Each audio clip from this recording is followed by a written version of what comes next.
Hello everyone, welcome to Walk the Parks. My name is Blake. Today we are going to look at an awesome, super approachable slot canyon, and it's probably one of the more popular slot canyons you can do in Utah, and it's absolutely amazing. And this is called Little Wild Horse Canyon.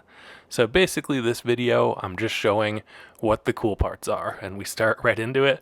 Kind of looking right here, you go and you have some very cool kind of narrow walls. This is probably only about half a mile from the trailhead or so. So you can kind of come and do this. Purpose of this video is to kind of show you, what to expect along this hike if you think it's worth it. You kind of look at it like that. Also, I know there's a lot of people for a lot of different reasons might never be able to make it here. It is in a very remote kind of spot in Utah. And so for whatever reason, maybe you won't be able to make it here, but you want to see, maybe you've met somebody who's talked about it or saw this on the internet, or just kind of looking around for what some cool slot canyons are. So the goal of this video is to kind of show what that's like without actually having to go there. So as you can see, first off, we're in a pretty narrow section, but don't worry, it gets much more narrow. And also, there are a decent amount of people. So this hike is extremely popular, so keep that in mind. So if you're looking for the best bang for your buck, what you want to do is you want to park at the trailhead, and then you want to go down the trail, and where the trail splits, like you can take a left and go to Bell Canyon, or take a right and go into Little Wild Horse Canyon. Take that right, and then just go as far as you like and turn around. If you want to do all of the quote unquote coolest parts, you're looking at probably like a 5 mile hike, maybe a little bit longer. So you can go about 2.5, 3 miles out, and about 2.5 and 3 miles back. So after that part I just showed you, you do go through a bit of an more open area for a while. And now here we are back in kind of more narrow slot canyon type of deal. Still not to the most awesome part, but we're getting there. If you are interested in seeing what this full hike looks like, I do have another YouTube video. I will post a link to it, and you can check that out if you want to see what the trailhead looks like, and things like that. One of the greatest parts about this hike is that it's pretty approachable. The trailhead itself is in a very remote location, but besides that, it's pretty family friendly. Like, there's not really anything super technical. There is a little bit of scrambling in some places, but not too bad. And, even if you have a somewhat short amount of time, or maybe a short attention span for hiking or whatnot, you can go just not too far and have some pretty cool experiences in this slot canyon. So I think that's one of the reasons it's so popular. Another thing is this trailhead, even though it's in a really remote location, you can just drive a 2-wheel drive right up. I mean, the road is paved pretty much all the way up to the trailhead itself. The trailhead itself is in a dirt parking lot, and then there's another bigger dirt parking lot next to it. So you can get to it in any vehicle. And if you're looking for a landmark, like how do I get here, the closest thing would be Goblin Valley State Park. And I just want to take a couple minutes to say that Goblin Valley State Park is absolutely amazing, and I would highly recommend going. There is some dispersed camping outside of the park near it, and then there is a campground within the park itself, and those sites can be booked online, so take a look out for that. But Goblin Valley is really cool. So what is a goblin? The goblins are like these tiny rocks that kind of stick up. They almost look like a mushroom, or I don't know, that like a human-sized mushroom, but made out of red rock or something like that. But there's just thousands and thousands of them, and they have some really cool, unique hikes too. Like they have, there's this place called Goblin's Lair, which is just fantastic. You do have to kind of do a little bit of scrambling to get into it, but it's absolutely beautiful. And then there's this other, even like right from the campground, there's this trail that goes from the campground up to the main viewpoint, and it's just so cool. You're just in the bottom of this kind of valley. Anyway, the short end of it is Goblin Valley is absolutely amazing. I'd highly recommend it. As you can see in the video now, we're going through some more excellent narrows here, some beautiful rock formations. But again, as you can see, the path for the most part just remains on the dry kind of canyon floor, that's pretty flat. But there are some places where you do have to kind of do a little bit of scrambling, and it becomes, there's rocks you have to step over and things like that. So keep that in mind. And then as far as other landmarks, the closest town is what is Hanksville, Utah. So Hanksville, Utah is maybe 15, 20 miles away from here. And let's see, some comments about Hanksville. I mean, there's 2 gas stations, there's a couple of restaurants, and then I think there's a hotel or 2. And there is actually a grocery store in the town as well. But just don't be expecting it to be a big metropolis. So there is a hotel or 2, and I think there is a small RV park as well, if I recall correctly. This whole area of Utah is incredibly beautiful. If you're thinking of going out here, there are so many things to do. And I would imagine some people watching this video, they might think like, is this worth doing? I would say a pretty strong yes. I mean, obviously, it depends how much time you have. There's so many other things to do. But sometimes, just a small tangent, sometimes I really feel like this whole area could be a national park. I know you have like Arches, Canyonlands, Capitol Reef, which is fairly close to here, and then, down to Bryce Canyon and Zion. And those are all incredibly amazing, but a lot of the stuff in between too is just absolutely fantastic. So kind of keep that in mind on your journeys, because there's just so many things to see. I think there is a tendency a little bit in our culture of road trips of, oh, I want to see it all. I want to see it all. So you kind of have these itineraries where you end up driving quite a bit, and you're like, oh, maybe it's only 6 hours a day, but then there's traffic, and then, you have to account for other things, like you have to stop for food, and maybe hikes take longer than you think, and things like that. Just one of the common things that I've noticed over the years is that some people, or a lot of people, tend to kind of overdo it on the road trips. I would recommend maybe going to a few less places, have a little bit less driving, and exploring places a little more. I mean, obviously, different people have different preferences. You want to see it all, but just a lot of kind of feedback in talking to a lot of people, and lessons I've learned myself. I've been very fortunate to do a ton of road trips and stuff around this area. Is just to slow down a little bit. A lot of people really like that, and you do what you want, but a lot of people seem to be kind of stressed out. It's more fun to kind of hang out, check some places out. So that being said, this is not in a national park. This is actually in the Crack Canyon Wilderness Study area of the San Rafael Swell. I did have some photos that I took of the initial signs that you see at the trailhead, so I'm just going to read the text of those now. So Little Wild Horse is the most popular canyon in the San Rafael Swell, and look how cool these rock formations are that we're going through too. Absolutely amazing. And as you can see, like, some parts are quite narrow, and you do have to wait for people, and of course people are taking photos and stuff like that, so keep that in mind. Anyway, back to the sign. So it's part of the Crack Canyon Wilderness Study area, and Crack Canyon is known for its majestic slot canyon etched through the San Rafael Swell, or San Rafael Reef. Little Wild Horse is the most popular because it's family friendly. Unlike many slot canyons, it does not require climbing equipment or expert canyoneering skills. Be prepared. Although Little Wild Horse is considered an easier slot canyon, you should be prepared. Wear appropriate clothing and shoes, pack plenty of water, and never enter the canyon or any slot canyon if there's a chance of rain or flash flooding.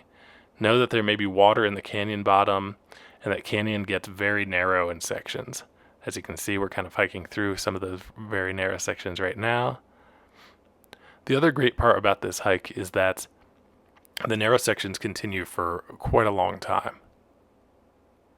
Kind of go, and then it goes on. I mean, you do have some places where it gets a little bit wider, or maybe opens up, and the canyon's a couple 100 feet wide or whatnot, but for the most part, it's really good bang for your buck. Like, the slot canyon's very cool. Goes on for a long time.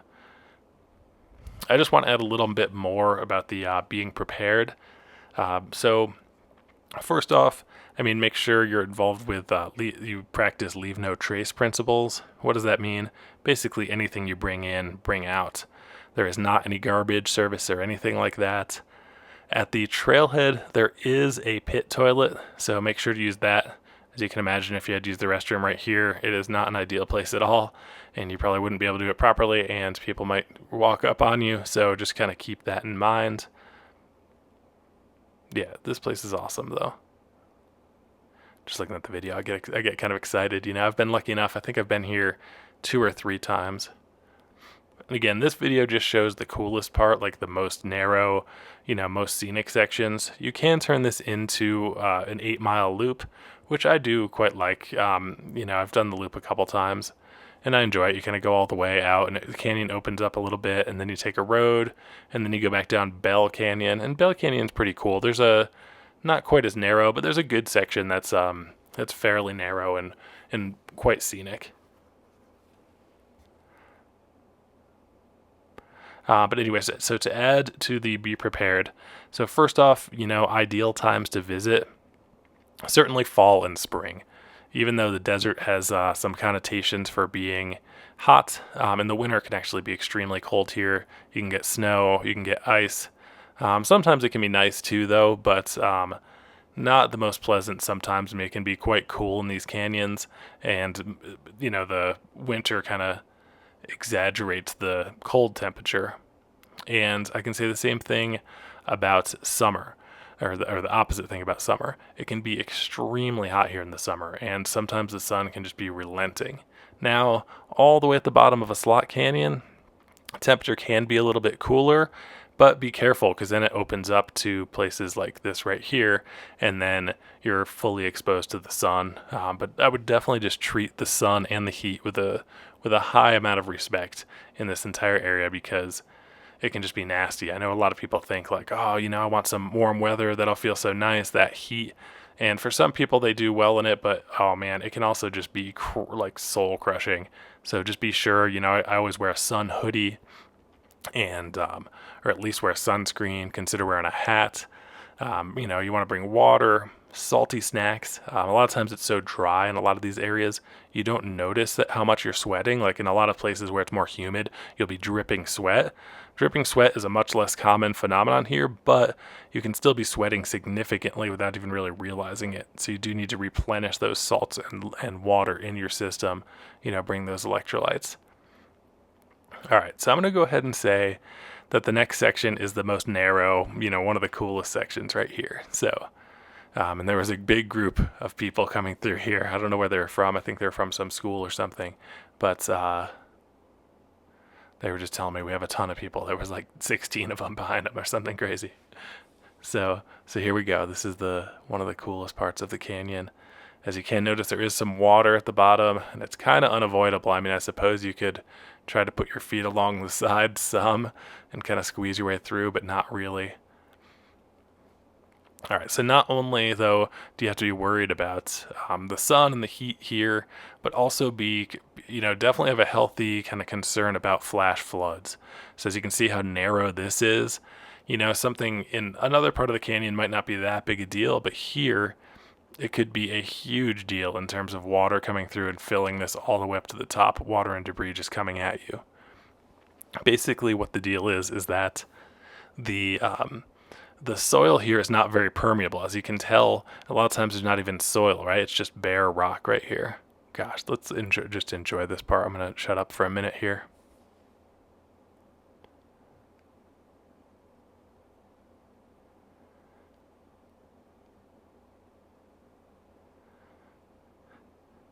As you can see, it's easy to touch both walls with with both of my hands. I'm not stretching or anything. I'm actually using the walls to help balance.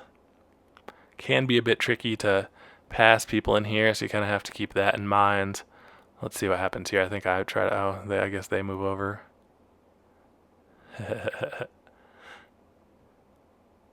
So fun. I really feel like I love the outdoors for so many reasons. I mean, it's good for fitness. It's good to just get the fresh air. It's good to see all the natural beauty, especially in a place like this, in a beautiful slot canyon. But another reason is just that people tend to be a bit happier. I just kind of laugh because I just notice the smiles on those people's faces. It's just fun. And people tend to be friendly. We live in a world where, for the most part, or at least in American culture, from what I've noticed, a lot of people are just staring at their phones or kind of ignoring most others. And it is what it is. But I like a lot of times in nature, I really like it because people will say hello to each other, smile. It seems like the more remote you get, the more chatty people will get. So this is the thumbnail shot right there if anybody's interested in getting it.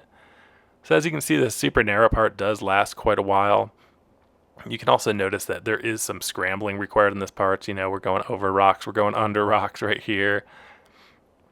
And just a note about that. A lot of times you might be presented with an obstacle in this whole kind of region of the country. You might be like, oh, how do I get down here? Or, oh, that looks sketchy. Keep a couple things in mind. Number one, don't go down something that you don't think you can get back up, because that can be really dangerous if you have to turn around. And then also the same thing, it can sometimes be easy to go up some of these. Some of these slick rocks have extremely good traction, so you can get up something, but then you turn around and you're like, oh my god, that's so steep. And it can be very challenging to go down. So what I'd recommend is that you look around. Many obstacles have another way, and it might be not in the same way you normally think. Like maybe you have to go back 100 yards, and then there's a bypass on the right or a bypass on the left. So kind of keep your eye out for that, and especially if you're not used to going in terrain like this, it can be helpful.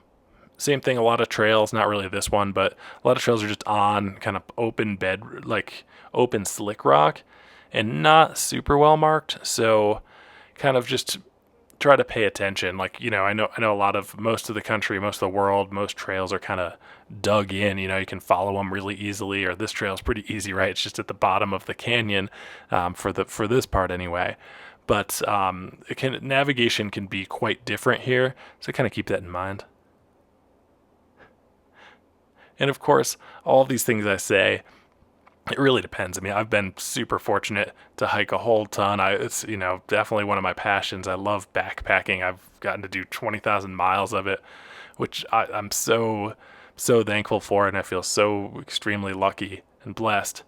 But everybody's at a different level, right? So for some people, this might be the most crazy, challenging hike in their life. For others, they might kind of be like, this is boring. I want to do something more technical. So I do try to kind of tone the video down to a more basic level. So I'm not sure if that's helpful or not. What do you guys think of these videos? To be honest, I've kind of been experimenting.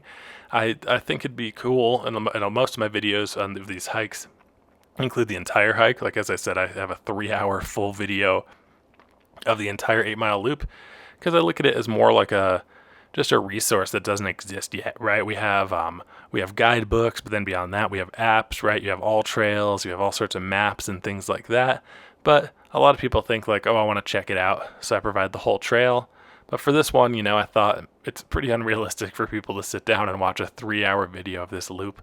Although, to be fair, I think another potential use of these videos is either at the gym, like if you're walking on the treadmill, you can check it out, or you can just have it on in the background. Like a lot of times if I'm just working on one monitor at work or at my house, I'll have my work on one monitor, and then I'll throw up one of my videos on mute and just play that in the background, because it's just something cool to watch in the background, kind of more ambient sound or something or ambient vision to kind of look at. And when you look up, you can just be in a beautiful place in the middle of Utah rather than, I don't know, whatever else people look at.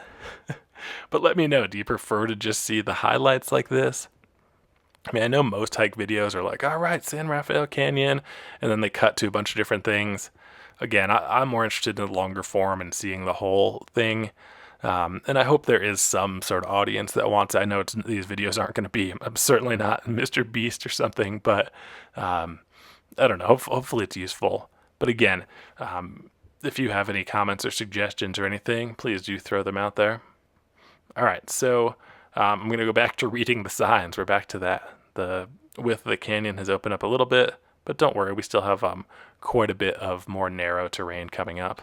That for sure was the longest stretch of the most narrow that we've made it through. But again, even not that much further, you get more. So you could consider turning around wherever and going back. And I just wanted to show that you really can get a lot of bang for your buck on this hike. So as far as hiking options, according to the sign, you have two options while hiking Little Wild Horse. You can hike in and out the 3.6 miles that takes between 3 to 4 hours, or you can make it a loop by walking across the Behind the Reef Road and back down Bell Canyon. The loop is about 8 miles and takes 4 to 6 hours. And then there's a note about volunteers protecting the canyon. Little Wild Horse is a unique and beautiful area in the San Rafael Swell. Volunteers have spent a great amount of time protecting this canyon. They have spent long days picking up garbage and removing graffiti. This area has thousands of visitors every year, and everyone is responsible for taking care of our public lands. Do your part. Be prepared. Pack it in, pack it out. Do not mark on canyon walls. Be respectful to all users. Remember you're in a wilderness study area. Keep it wild. Enjoy your hike and leave only footprints. And then this is managed by the BLM, Bureau of Land Management. So here we are. See, we're just back in Narrows. And again, that's one of my favorite parts of this hike is just that you just get so much.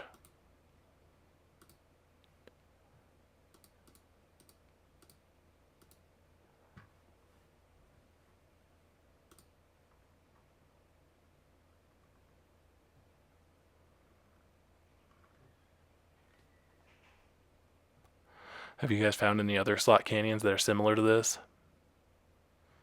Where it's kind of easy to approach, but the rewards are quite good? I'll give away a little secret, although this is a challenging secret. At the bottom of the Grand Canyon, there's so much to explore. You certainly need a more advanced level of skill to be down there. It's just a super harsh environment, and miles in the Grand Canyon are some of the hardest. In some places, are some of the hardest miles I've ever come across. But you can find a bunch of like these unexplored little canyons and all sorts of different side drainages if you're willing to explore.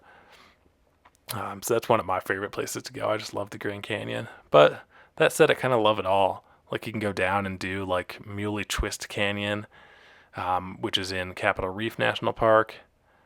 You can go to like Wire Pass and check out some stuff near there. So it all depends what you want. I mean, some people just want to go to the national parks, which I'd love to, and do the most popular hikes, which I also love. Because even though they have a high number of people sometimes, they can just be the absolute most scenic, and it's absolutely worth it. And, some common things that I can think of off the top of my head would be like Bryce Canyon National Park, the Navajo Queen's Garden Loop is just incredible. And same thing, I mean, Zion, even just going to Zion is so cool. Just driving through the park is amazing, or just being in that valley is so beautiful with really minimal effort. I mean, even from driving, you can get such an amazing experience there. And Arches National Park, the Double Arch and Windows Loop is really good. And Delicate Arch, too, I think is just a really cool hike, even though Delicate Arch itself does get quite a lot of people on it, but it's just pretty fantastic overall. And again, I love Goblin Valley State Park. I think sometimes state parks get a little bit overlooked versus national parks, but I would highly recommend Goblin Valley State Park. It's absolutely beautiful and just so unique, really.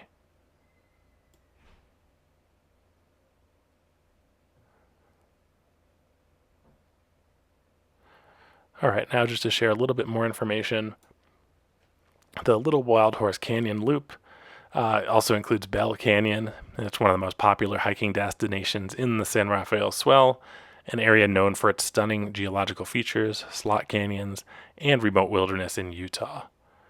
And keep in mind, too, there's also like a bunch of other canyons near here. But again, just be cautious. Like it can be kind of easy to get lost sometimes in this kind of maze-like terrain.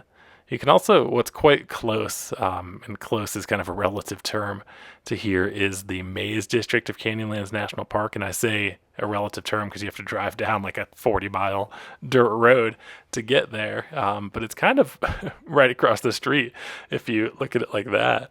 And that's an incredibly beautiful area. So, as far as the geography and geology, the San Rafael Swell is a large geologic feature, an anticline, which is a dome shaped fold that has been eroded to reveal layers of rock, creating canyons, mesas, and buttes. It's one of Utah's lesser visited gems, but is highly regarded for its beauty and the solitude it offers. And this canyon, of course, which is Little Wild Horse Canyon, is known for its narrow slots. And this canyon provides an adventurous hike with sections where the walls are so close you can touch both sides at once. The canyon, along with Bell Canyon, forms a loop that's particularly noted for its accessible slot canyon experience.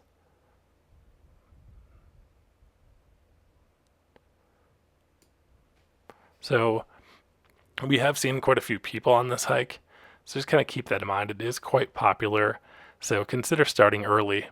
And I would kind of advise that anywhere, really. Like a lot of times, I mean, it depends on your style, right? Like as I was talking about before, sometimes, people push it a little too much with the driving on road trips, and it's a little bit more driving than some would like, and a little bit less exploring than others would like.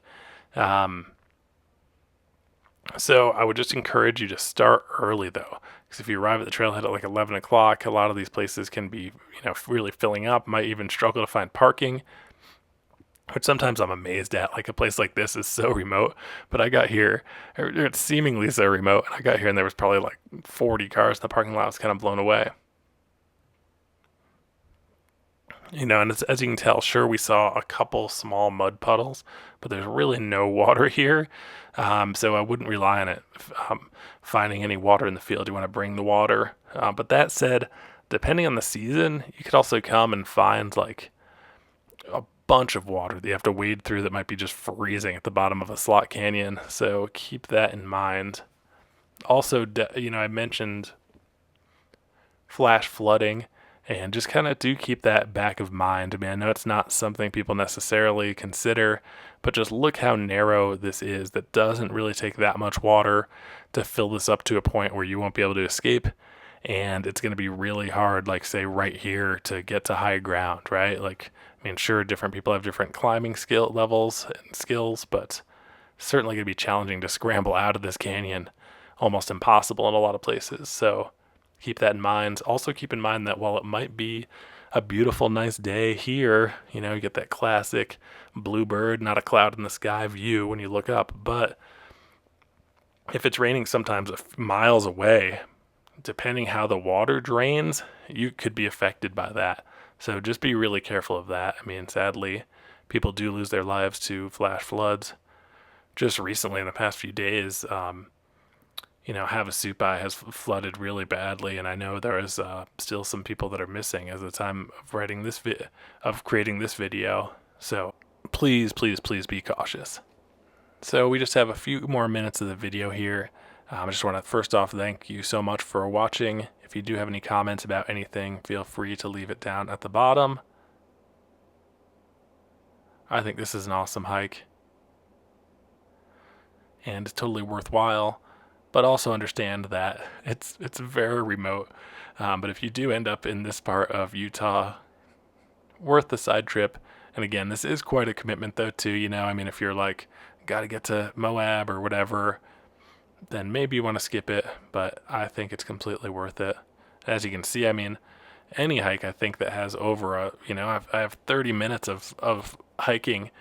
And I do tend to be quite a bit faster hiker than most. Obviously, this video is edited, and I edited out any breaks that I might have taken. I would give yourself a lot more time. Like I said too, I did cut out. There's like maybe a half-mile flat section before you get to any narrows, and then there's, you're really looking at like a 4, 5, 6 mile hike if you want to experience a lot of the more narrow slot canyons-esque areas of this region.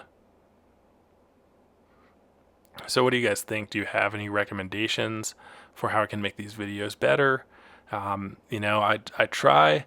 I want to include a whole like I don't want to make things too short because that's just not the video style that I'm going for.